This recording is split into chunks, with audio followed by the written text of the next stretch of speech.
I'm sure it's no surprise to hear that most of the friends I made growing up were through books. Stories mutually shared and excited about, characters I insisted on being while we reenacted battle scenes on the playground. As we grow older, the stories grew with us. Children's books became young adult fiction. We traded in Rowling for Collins and one social justice hero for another. The same message, just a little older, a little more relatable, a little more nuanced. We braided our hair across our heads, we took up archery, and we said it out loud.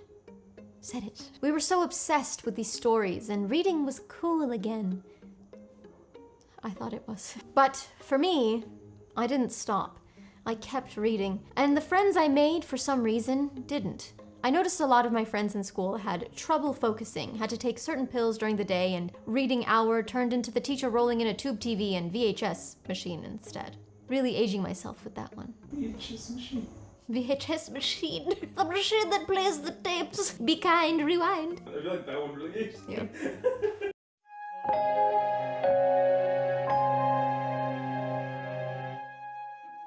Hello everyone and welcome back to the Neverland Book Club. Today is a little different. It's Pablo's show today, but first, a little backstory. I met Pablo in high school, at a time where I was either in the library at school or at the public library after school. I was an emo kid, a recluse, and I loved the dark and twisty stories the other readers my age didn't quite enjoy or understand. Pablo was also a brainy recluse with a heavy accent and a too-cool-for-school disposition. Our whole love story is perhaps a topic for another day, but fast forward about a decade or more, and here we are. It took getting the plague this year for my own husband to turn to me miserable in bed and say, "Okay, you win. Give me a book." Is that my accent? When I tell you the sickness expelled from my body in that instant, I raced to my shelves and quickly pondered over what title to give him, trying to pick something, anything before he changed his mind and the medicine knocked him out for another 12 hours. Marrying Pablo was one of the single greatest things I've done in this little life of mine, and for him to also enjoy reading, well, I thought that was just too much to ask of the universe. It really did enhance my life. I chose Looking for Alaska because it's a story I had first read when we met. The characters are around the same age we were, and their experiences could have been ours in the grand pool of what-ifs. I chose this book for Pablo because I wanted him to fall in love with reading the way I had. Soon we found ourselves both propped up in bed reading by our bedside lamps, and even though I couldn't breathe, I couldn't have been happier in those moments. When he'd give a little chuckle or I'd hear the urgent rustle of turning pages next to me, heaven. So, without further ado, I give the stage over to you, dear husband. Tell us about the beginning of your reading journey. You're cute, by the way. You want to do a little... Shabble-doo!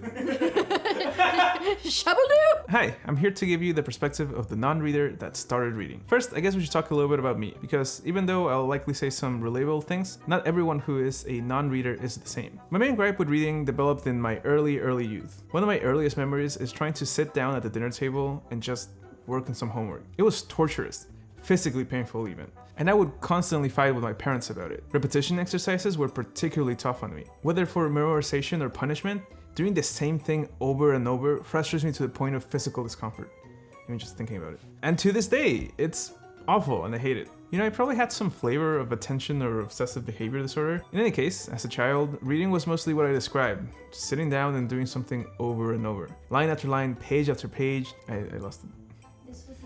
It's happening. It was even worse for me since I would lose my spot on the page constantly and then would have to start the paragraph again. It didn't take too many of these occurrences for me to, well, rage quit. My mother eventually set me up with a reading coach, and he had me do some exercises I remember other kids did not have to do. Like using a ruler to stay in my line and not lose my spot. I learned how to summarize the important bits of each page and chapter. This one was annoying at first, sort of like making reading a chore or just homework like a book report with no grade. Ugh. So as painful as reading was, there were a few books I do remember reading and enjoying. The Old Man and the Sea, White Fang, and Le Petit Prince. I'm sure there were a few others, but these stand out in my memory. One thing I never improved enough to satisfy myself with was my reading speed. Even as an adult, whenever I read anything, I find that my mind thinks faster than my reading speed. It's happening! And often I hear my inside reading voice and my own internal thoughts wander off to some other more important matter. I think this is what some people mean when they say books are boring. It's not getting the words on the page fast enough into your head, not stimulating your mind enough to keep it busy and stop it from drifting somewhere else. I imagine the opposite may be true for some, and maybe they read too fast to comprehend anything. So it becomes boring, you're just hearing someone speak instead of listening to the story being told. That might seem really foreign to regular viewers of this channel, but remember, you're the minority. That is, someone that reads often, enjoys it, and understands what they're reading. Most of the population doesn't, and it's not because they're stupid, although it can be a reason.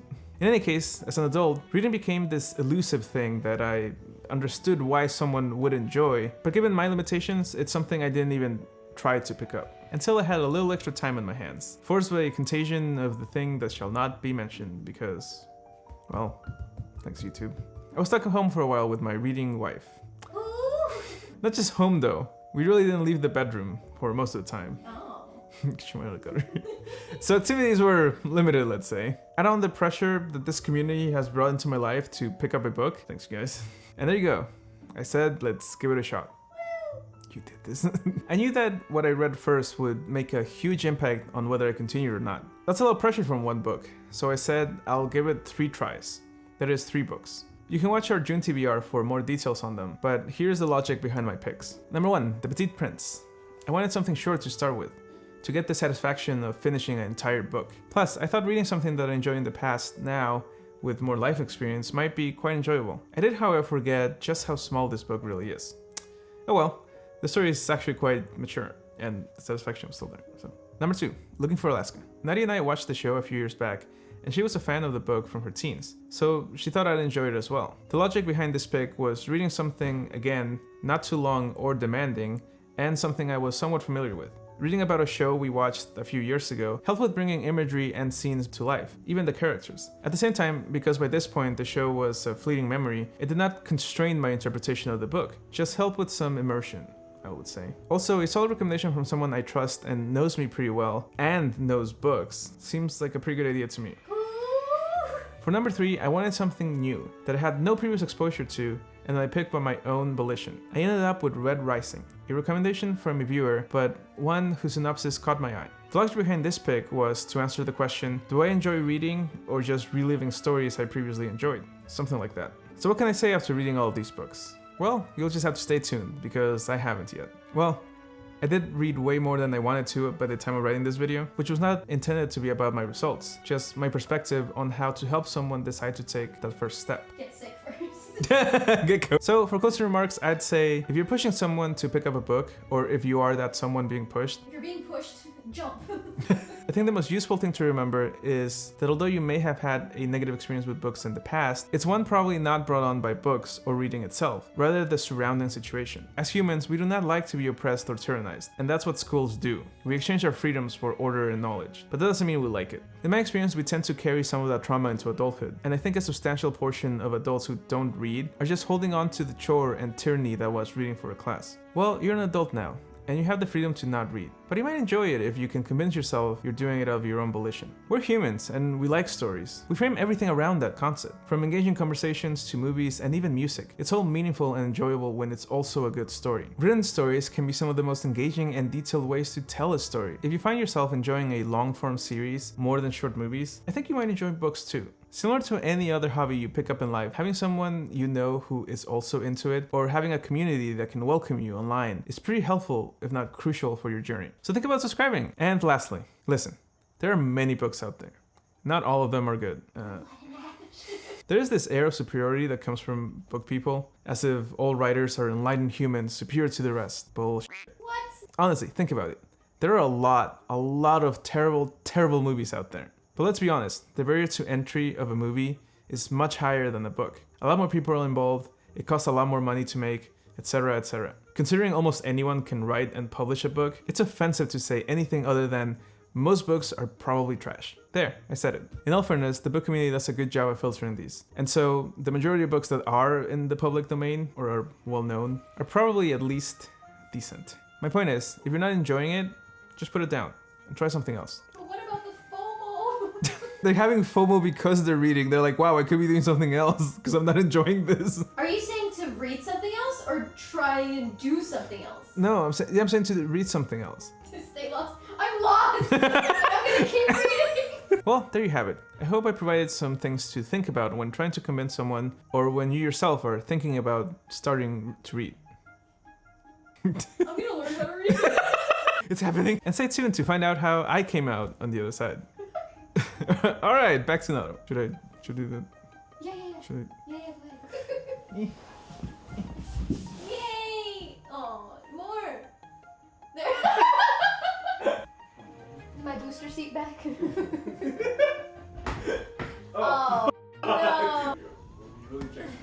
Well, that's all I have. Oh, you hear all that cracking? That's all I have for you today, dear viewers. Thank you so much for watching. Be sure to like this video if you liked it and subscribe if you're not. Also, feel free to comment down below if you're a new reader or your thoughts on how one may start if they like to take up reading.